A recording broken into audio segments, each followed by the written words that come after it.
Choque. A colher parou no ar antes mesmo de eu entrar. Eu estava só pegando a toalhinha da minha filha no corredor, quando as vozes vieram como um sussurro com cheiro de alho e arroz soltinho.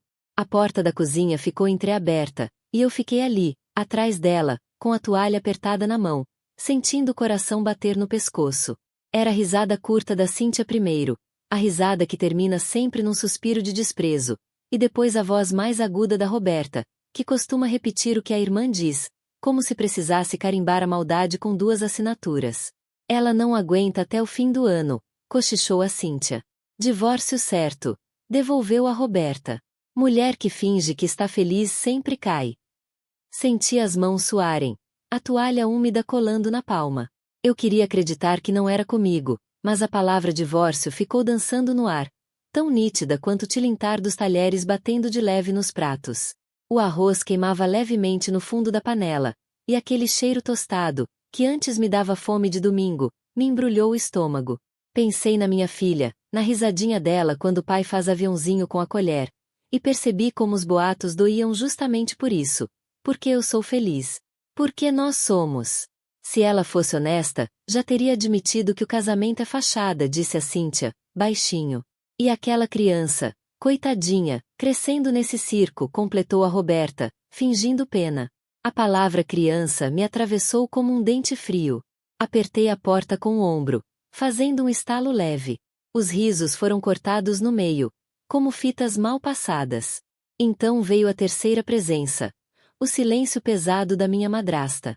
Eu a reconheço pelo modo como respira, curto e controlado, como se aspirasse as sobras de ar do ambiente. Ela não precisou dizer nada. Sua cumplicidade é uma sala inteira que se fecha. Já havia assim antes, no batizado da minha filha, no aniversário do meu marido, sempre um passo atrás, costurando comentários com linha invisível. Xi. Ela pode ouvir, sussurrou alguém. Ouvi-o arrastar de uma cadeira. A ponta da toalha escorregou dos meus dedos. Eu poderia ter recuado, limpado as mãos e esperado o arroz acabar de secar. Em vez disso, empurrei a porta. A luz amarela da cozinha me pegou de frente. As 2 estavam sentadas à mesa, Cíntia mexendo o celular com o mindinho levantado, Roberta com a colher mergulhada no feijão, parada a meio caminho da boca. A minha madrasta, em pé, ajeitava um prato raso na bancada, mas seus olhos vieram primeiro até mim e fizeram a ronda completa, dos meus sapatos ao meu sorriso. Eu sorri, por reflexo, por educação aprendida a duras penas. E então vi, os rostos delas ficaram pálidos de repente, aquele tom amarelo de quem morde o próprio veneno. Ah! Você já está aqui, disse a Cíntia, alargando um sorriso que não alcançou os olhos. Estávamos, comentando, notícias de uma vizinha, completou Roberta, rápido demais, a voz trepidando como garrafa mal fechada. Minha madrasta virou o prato de leve na minha direção, sem me encarar. O arroz quase pronto, ela disse, neutra, como quem segura a respiração para não engolir o próprio riso. E, num instante, o tema mudou como se alguém tivesse apagado a lousa. Perguntaram da escola da pequena, da promoção do meu marido, do clima que anda seco. Cada pergunta vinha com o rabo de uma vírgula escondendo dentes. Eu me aproximei da pia para lavar as mãos. A água fria trouxe de volta meus dedos. As unhas tremiam. Respirei fundo, 1, 2, 3 vezes, e pensei na noite anterior. Meu marido deitado no tapete, a nossa filha sentada na barriga dele, os 2 rindo de coisas que nem lembro mais. Aquela cena existe. Ela é real. Não é fachada. Não é vitrinha. É a casa que a gente construiu, com o barulho do liquidificador às 7 da manhã e o cansaço compartilhado no fim do dia, com bilhetinhos no imã da geladeira e as meias desaparecidas. Eu sei o que a felicidade parece por dentro. E ela não combina com o gosto de ferrugem que as palavras divórcio certo deixaram na minha boca. Você parece pálida, disse Cíntia, virando a preocupação contra mim. Quer que eu sirva seu prato? Perguntou Roberta, tentando cobrir o buraco que cavaram.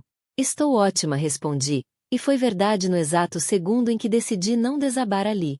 Peguei a concha e servi o meu próprio arroz, como se o gesto estabelecesse um limite. O feijão caiu pesado, espesso.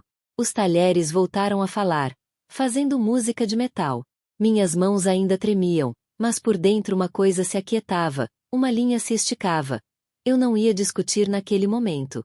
Eu ia observar, ouvir, recolher as pontas soltas que elas deixavam pelo caminho quando se achavam seguras. Minha madrasta pousou o prato à minha frente. Coma, disse, quase doce. Eu agradeci. E, enquanto mastigava, o gosto leve de queimado me lembrou que todo rumor tem fundo de panela. Alguém deixou o fogo alto de propósito, virou as costas e agora finge que foi acidente. Levantei os olhos e encontrei os delas. Nenhuma sustentou por mais de 2 segundos. As máscaras já estavam pesando. A conversa, obediente, foi escorrendo para temas neutros, mas os rostos não acompanharam a mudança. Os cantos das bocas tremiam, os olhos piscavam rápido demais. Eu sorri de novo, não por educação, mas por decisão. Tenho um marido que me ama, uma filha que me âncora, uma vida que não cabe nos cochichos. Ainda assim, a pergunta ficou, firme como um caroço entre os dentes. Por que elas querem tanto me ver separada? Houve um tempo em que a casa cheirava a café fresco e a promessa, não a rumor. Eu acordo cedo, ainda antes das crianças da rua começarem a berrar, pego minha filha no quarto. Cabelo ainda bagunçado, olhos grossos de sono, e a deixo no berço enquanto preparo o café. Entre uma xícara e outra, abro o computador. Trabalho remoto, alguns relatórios para revisar, uma disciplina à noite que eu fazia para avançar na carreira. Estudo não é luxo para mim, é mapa. É como eu desenhei um futuro em que minha filha não dependeria apenas das minhas desculpas. Meu marido é meu parceiro de verdade. Não o tipo que conta histórias bonitas só em jantares. Ele é o que troca a fralda, que sente o choro da bebê como um alarme que precisa ser atendido. Temos regras simples. Quem chega primeiro no mercado, traz o suco. Quem encontra meia perdida, ganha perdão automático. A vida não é poesia contínua. É recado na geladeira, conta que vence, risada sem maquiagem à meia-noite. Mas é nossa. E eu sei fazer as contas do amor. Pequenas concessões, atenção repartida, orgulho engavetado quando vale a paz. No trabalho, sou reconhecida por disciplina. No curso, por dedicação. Na maternidade, por inventiva. Transformo caixas em carrinhos, livros velhos em histórias novas. Cada microvitória me alimenta. A primeira vez que minha filha falou mamãe com intenção, não como sílaba jogada ao vento, eu chorei na frente do fogão. O marido me abraçou e disse: "A gente fez isso." E eu senti que era verdade, nós dois. Mas fora desse círculo há olhares que medem e comparam. Minhas cunhada Cíntia e Roberta, sempre tiveram um radar para status. Elas perguntam como vai o trabalho, com a mesma entonação com que checam se seu vestido está alinhado para uma festa. A competitividade delas vem como brisa que esfria a sala. Não é direta, é mordida disfarçada. Cíntia comenta sobre minhas horas de estudo como se fossem fuga. Roberta sorri e transforma apoio em bilhete de cobrança. Cuidar de casa e estudar? Cuidado para não se perder. Elas têm inveja com bordado fino, atacam com preocupação que parece conselho, mas tem a textura do recorte. E atrás dessas vozes, sempre a madrasta. Ela é a sombra que aperta. Não faz barulho, mas sua presença muda o tom das conversas. Ela entorta um elogio para virar reprovação. Deixa cair uma frase solta que planta dúvida. Na família ampliada, ela é arquiteta de reputações. Sabe qual comentário vale um status a menos e qual segredo pode virar corda. Sua influência é venenosa porque vem revestida de cuidado. Ela sorri e, ao mesmo tempo, afia tesouras invisíveis.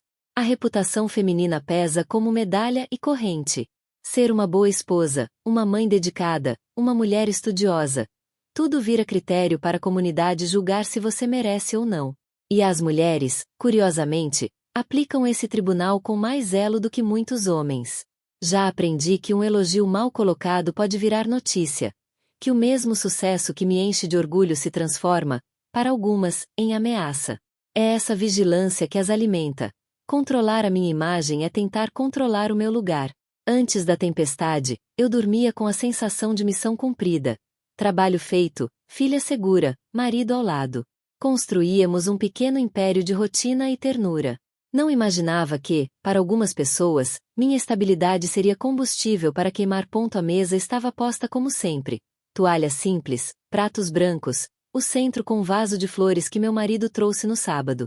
Mas havia uma pressão no ar, Como quando alguém fecha a janela num dia quente, o ar fica denso, e a respiração parece maior do que o ambiente permite. Sentamos todos como uma família que repete um ritual. Os talheres batendo no prato marcaram um compasso nervoso. As falas vinham cortadas, como se alguém tivesse ensaiado as frases e esquecido o final. Cíntia fazia perguntas que pareciam neutras, mas a cabeça inclinada, o olhar que pousava de leve na mão do meu marido, denunciavam outro plano. Roberta ria baixo, um riso que não chegava aos olhos, e quando falava era sempre rápido demais, como quem cola a fala por cima de um pensamento proibido. O copo de vinho na mão da Cíntia tremia às vezes. Pensei que fosse por causa do calor, mas era o corpo inteiro que enviava sinais. Um copo treme como quem quer deixar cair a verdade. Você tem notado como fulano está diferente? Perguntou Cíntia, e a frase vinha com uma leveza calculada. Era isca. Eu sorri por educação. Peguei o pão com a mão direita e tentei empurrar o desconforto para fora. Mantive a voz calma, pergunta simples de volta, sobre o trabalho dela, a nova vizinhança, e observei. Escolhi não confrontar. Já havia aprendido que confronto às pressas vira jogo nas mãos de quem fabrica boatos. Melhor recolher, peça por peça, os fios soltos. Enquanto eles falavam, senti vibrações no bolso. Uma mensagem. Um mini luz azul do celular que meu marido deixou no centro da mesa. Olhei de relance e vi só a notificação, nada explícito, mas o suficiente para acender um alerta. Cíntia notou meu olhar e sorriu, um sorriso que pesava tonelada. Roberta desviou os olhos para a madrasta, quase à procura de confirmação. A madrasta, como sempre, ficou em silêncio. A postura ereta, os dedos entrelaçados sobre o colo, os olhos medindo cada palavra. Quando alguém assim silencia, é porque dá ordem sem falar. Eles mudaram de assunto, 3 vezes em 5 minutos. Primeiro falaram sobre a escola da minha filha, depois, sobre um vizinho, por fim, sobre uma promoção no trabalho do meu marido. Cada tópico era uma cortina de fumaça. Mas os rostos não acompanhavam as mudanças. Os cantos das bocas caíam antes da frase terminar. Os olhos piscavam rápido. O tom subia apenas o suficiente para parecer casual. Mensagens trocadas com olhares furtivos para o celular. Risadinhas abafadas quando achavam que ninguém escutava. Pequenos lapsos que, somados, formam um retrato. Houve um momento em que Roberta deixou o garfo cair. Metal contra porcelana, som seco. E todas as cabeças giraram como se tivessem sido puxadas por cabos. Um silêncio falso, depois desculpas. E a conversa retomada com pressa. Essas falhas são janelas. Enxerguei ali a pressa de quem está construindo uma narrativa e tem medo de que as peças caiam antes da hora. Eu anotei mentalmente, quem envia mensagens para quem? Quem olha para quem quando o assunto vira você sabe, aquela história. Quem segura o riso até demais. Recolhi tudo como quem junta provas espalhadas no chão depois de uma festa que virou briga. O marido estava presente, alheio em parte, rindo de minhas piadas antigas, trocando olhares comigo que me davam âncoras. A minha filha, desligada do drama adulto, mordiscava o pão e desenhava com o dedo no guardanapo. Sua inocência era o meu farol. Quando a sobremesa chegou, serviram com pressa como quem precisa terminar um ato antes que a cortina caia. Eu comi devagar, saboreando cada colherada como se marcasse o tempo. Observava as microexpressões. A sobrancelha que se ergue, o lábio que contrai, a mão que toca o celular e esconde a tela. Guardei tudo. Não para responder com lágrimas ou gritos naquela mesa. Não ainda. Cada cochicho, cada gesto, cada silêncio cúmplice era um fragmento que eu encaixaria depois. Se querem guerra de reputações, eu vou jogar com provas. As feridas que me doem hoje não nasceram na última semana. Foram formando-se em camadas, como anéis de árvore, cada um marcado por um comentário, uma omissão, um olhar. Lembro do dia em que a Cíntia me disse, com aquele sorriso fino, você deveria passar mais tempo com os filhos, estudar depois. Era conselho, disse ela, mas vindo com corte de quem mede valor humano em horas livres. Anos antes, quando retornei à faculdade, ouvi Roberta dizer na cozinha, ela quer diplomas para se achar melhor. Riram como se fosse piada. Eu ri junto, porque rir é uma técnica de sobrevivência que aprendi cedo. O gaslighting foi sutil a princípio. Uma panela que eu juro ter lavado aparece suja. Alguém comenta que eu sempre esqueço coisas. Quando trago provas, mensagens, fotos, a narrativa vira. Você está imaginando coisas. A dúvida se instala na pele como unha que arranha durante a noite. Você começa a questionar sua própria memória e, por fim, prefere pedir desculpas para apagar o desconforto. Assumi culpas que não eram minhas para manter a paz, como se calar fosse remédio. Só que silêncio cura por pouco tempo e deixa marcas mais profundas. Minha madrasta tem talento para semear mal-entendidos. Em um almoço, fez questão de elogiar uma tia distante diante de todos, insinuando que algumas pessoas conseguem equilibrar trabalho e casa sem drama. O recado veio para mim como uma lâmina fina. Noutra vez, organizou um encontro entre as famílias e, discretamente, mudou o horário do meu prato principal para o final, fazendo com que eu parecesse desleixada quando cheguei atrasada. E claro, inaptidão tornou-se história contada em rodinhas. Ela fala em tom de avó conselheira. Suas palavras têm o verniz do cuidado e o miolo de veneno. É uma arte, desmoralizar sem sujar as mãos. Esses atos se acumulam até que a exaustão vira rotina. Passei noites reconstituindo conversas, revendo mensagens, tentando entender onde eu havia falhado. As pequenas derrotas, um telefonema não atendido, um comentário mal interpretado, um convite que não veio, formaram um mosaico de insegurança. Aprendi a medir minhas respostas antes de qualquer explosão, a escolher palavras precisas que não serviriam de munição, a armazenar gestos afetivos para dentro, porque demonstrar era risco calculado. A maternidade, que para muitos é fonte de orgulho, tornou-se também campo minado. Cada decisão minha se transformava em justificativa ou acusação. Mas cansei de ser o reservatório de culpas alheias. A raiva que antes ardia nas costas, silenciosa, começou a subir como fogo controlado. Percebi que a minha hesitação em responder alimentava o mecanismo que me esmiuçava. Se eu aceitava a narrativa deles, eu permitia que a minha reputação fosse desenhada por quem não conhecia minhas noites de estudo, meus abraços dados à meia-noite, os pratinhos trocados no fogão. Resolvi que não seria mais a responsável por cobrir a vergonha alheia. Foi um processo, juntar evidências, relembrar padrões, entender a mecânica das pequenas agressões. E no fim, jurei para mim mesma, numa noite em que a cidade dormia e a casa sussurrava, não serei cortada em silêncio. Eu sempre pensei na minha meia-irmã como alguém à margem das histórias da casa. Presente em jantares, mas sem o protagonismo cruel das conversas afiadas. Crescemos com o mesmo sobrenome, mas vidas desenhadas em linhas paralelas. Até que a gente percebe que as linhas, às vezes, correm para o mesmo buraco. A mão dela apareceu quando menos esperei. Numa tarde de domingo, ela bateu na porta com 2 cafés numa sacola e um olhar que carregava desculpas e segredos. Achei que era só comigo, ela disse, antes de qualquer formalidade. A voz veio baixa, como se tivesse ensaiado o tom por semanas. Confessou que sempre ouvirá comentários, que também vira mensagens sussurradas entre cunhadas e tias, e que havia aprendido a rir para não chamar atenção. Contou de uma vez em que a madrasta insinuou, para a família, que ela não sabia cuidar de um lar porque trabalhava em outro bairro, e como isso virou motivo para piadas que ninguém mais lembrava, menos ela. A história dela ressoou na minha garganta como um sino antigo, padrão repetido, mãos que costuram vergonha.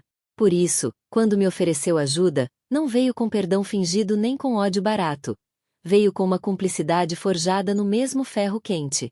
Sentadas na cozinha, com xícaras que esfriavam, trocamos noites de lembranças. As frases que elas usavam, os encontros não combinados, as olhadas que pousavam como lâminas.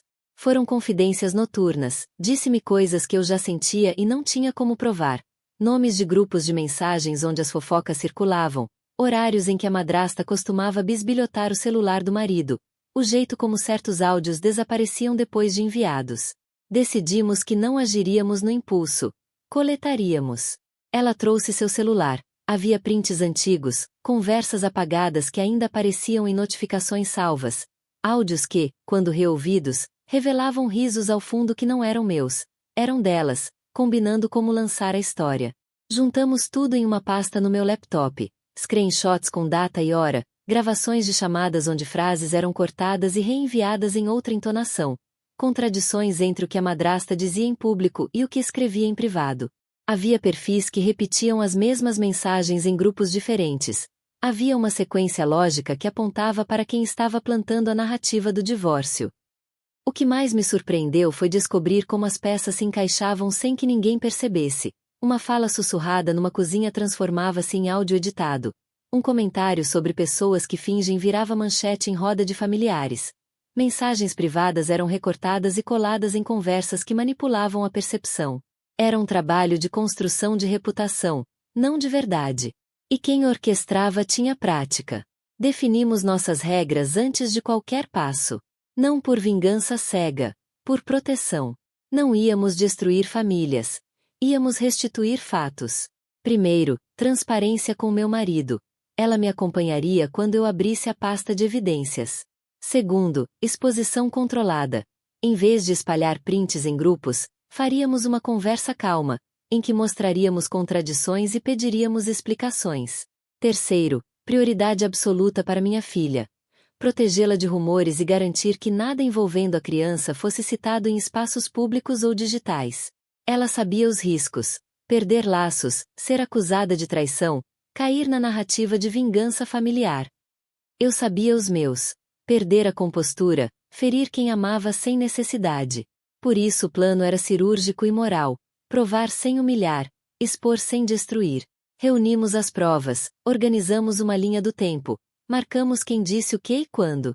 Colocamos etiquetas: evidência A, mensagem de Cíntia, 12:05, 19h02. Evidência B, áudio da madrasta, 14:05, 21h15. Naquela noite, quando guardamos os arquivos e apagamos as luzes, senti uma aliança que não conhecia. Não era só minha meia-irmã estendendo a mão. Era uma irmã que voltava a confiar, uma parceira de estratégia. Havia dor ali, sim, mas também clareza. A nossa meta não era triunfar sobre as mulheres da família, e sim sobre a mentira que quer rasgar nosso lugar. Enquanto fechávamos os laptops, prometemos uma outra algo que parecia simples e revolucionário. Agiríamos com coragem e limites. E com isso, um fio de força novo se formou entre nós, pronto para puxar a verdade até a superfície. Quando a pasta de evidências ficou pronta e a meia-irmã fechou a tampa do laptop, senti que tínhamos nas mãos não só provas, mas responsabilidade. A verdade precisava de estratégia, não de espetáculo. Por isso montamos o plano em 3 frentes claras, cada uma com seu propósito e limites.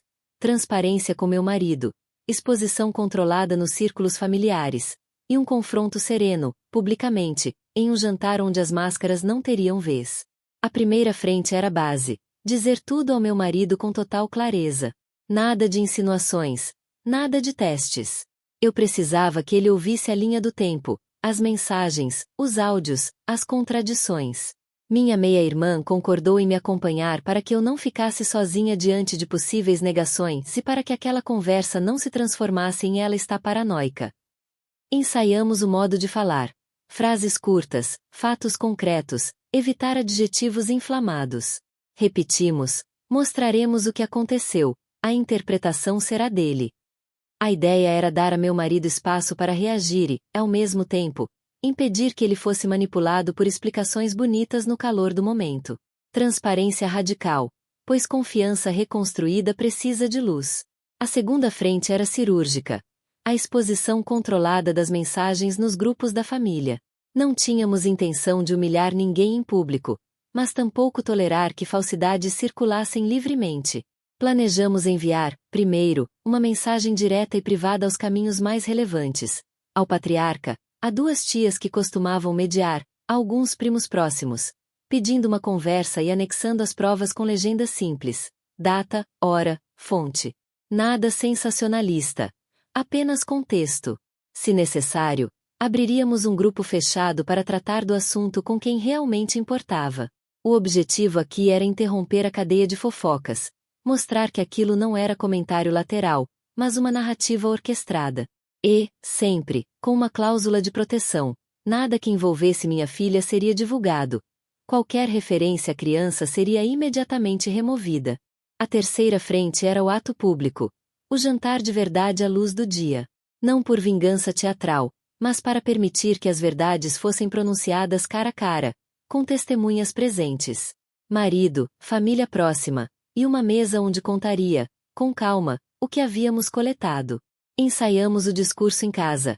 Abri a pasta, mostrei as evidências, deixei espaço para que eles respondessem. Repeti as frases até elas soarem naturais. Sem fome de humilhar, apenas com firmeza. Antecipei as mentiras e montei respostas. Quando alguém disse isso foi recortado, eu exibiria o contexto. Ao vocês tiraram isso de conversa privada, eu mostraria os backups. Ao ela está inventando, eu lembraria de datas e testemunhas.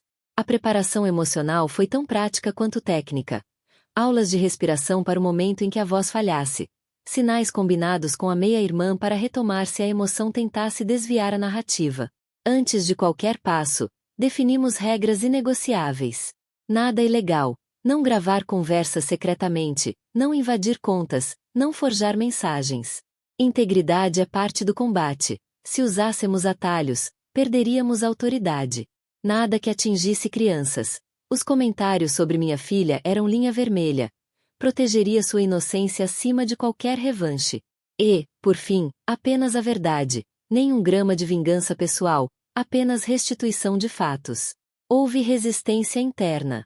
Às vezes eu queria explodir, mandar tudo pelos ares. Mas lembro-me do rosto da minha filha, do marido dormindo no tapete, do que construiríamos depois. Vingança que destrói tem a mesma cara do boato que nos atingiu, vacuidades e ruínas. Preferi, então, ponderar. Expor para curar, não para demolir. A meia-irmã foi meu contrapeso. Quando minha voz vacilou nos ensaios, ela recuava no tom certo, lembrando-me do que realmente estava em jogo. Marcamos a conversa com meu marido para um domingo à tarde, quando a casa fica leve.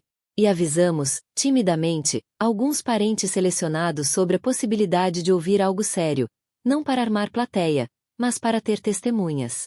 Sabíamos que, ao abrir a caixa, algumas rachaduras seriam inevitáveis. Mas também sabíamos que deixar o boato correr era permitir que outras famílias tomassem as rédeas da nossa história. No silêncio que antecedeu o dia, fiz uma coisa simples. Escrevi uma carta para minha filha, não um documento de vingança, mas uma promessa de que seria protegida. Isso me acalmou. O plano não era brilhante, era honesto. E na honestidade, encontrei força para enfrentar olhos que antes julgavam meus limites. A verdade, decidimos, não precisa gritar. Ela só precisa ser colocada à luz do dia. Escolhi uma noite clara, sem pressa. Convidei apenas os de sempre, marido, filha, alguns parentes próximos, e deixei espaços vazios à mesa para não parecer armadilha. Quando cheguei com a pasta organizada, senti a sala mudar de temperatura. Era como se cada peça do mobiliário quisesse ouvir. Respirei fundo e comecei. Falei devagar. Mostrei a linha do tempo. Mensagens, áudios, prints com data e hora. Ao invés de dramatizar, li trechos curtos, coloquei o contexto, expliquei como certas frases desapareceram ou foram recortadas para ganhar novo sentido. A cada documento apresentado, eu não gritava. Apontava calmamente. Queria que as pessoas vissem que aquilo não era um ataque pessoal, mas um padrão. A voz segurava e, por dentro, o sangue pulsava rápido. Ensaiara tanto que a fala soava quase mecânica, e isso me deu clareza. No começo, alguns olhos procuraram o meu marido. Outros, a madrasta. Quando cheguei ao conjunto de áudios em que risadas eram ouvidas ao fundo combinando frases, as mãos da Cíntia tremeram. Roberta passou a língua nos lábios como quem busca palavras prontas. A madrasta, por um segundo, teve o rosto todo um segundo a cor que sempre negou. Pálido, com o lábio mais apertado do que o costume. As explicações vieram atropeladas, uma colada na outra, como se tivessem sido ensaiadas para o pior momento. Isso foi recortado, disse Cíntia, apressada. Você tirou do contexto, murmurou Roberta. A madrasta tentou amortecer, com voz de conselheira. É difícil julgar sem saber. Mas as falas colavam. A contradição entre o que diziam e o que os arquivos mostravam era maior que o discurso delas. Alguém que mente muito acaba por tropeçar nas próprias frases. Meu marido me olhou durante todo o tempo, segurando minha mão sob a mesa. Quando a madrasta tentou, com aquele tom de voz que a gente conhece bem, inverter papéis e sugerir que eu estava fazendo escândalo por vontade de aparecer, ele fechou os olhos por um instante, depois, falou com a calma de quem decide proteger um lar. Ela fica. Não foi apenas defesa impulsiva. Foi escolha deliberada. O som dessas duas palavras ecoou, transformando o ar. Senti o corpo soltar um pouco da tensão que carregava. As desculpas vieram, rápidas e frias. Desculpe se ofendemos, disse Roberta, olhando para o guardanapo como se ali estivesse o mapa de saída. Cíntia murmurou algo sobre mal-entendido. Minha madrasta tentou um pedido de desculpas que soou como cálculo. Houve silêncios longos depois, aqueles que dizem mais do que palavras. Cadeiras que não rangiam, olhares desviados, convites que antes existiam e agora foram suspensos, como se uma página tivesse sido virada sem consentimento. Eu poderia ter explodido. Poderia ter listado cada humilhação antiga, cada encontro sabotado.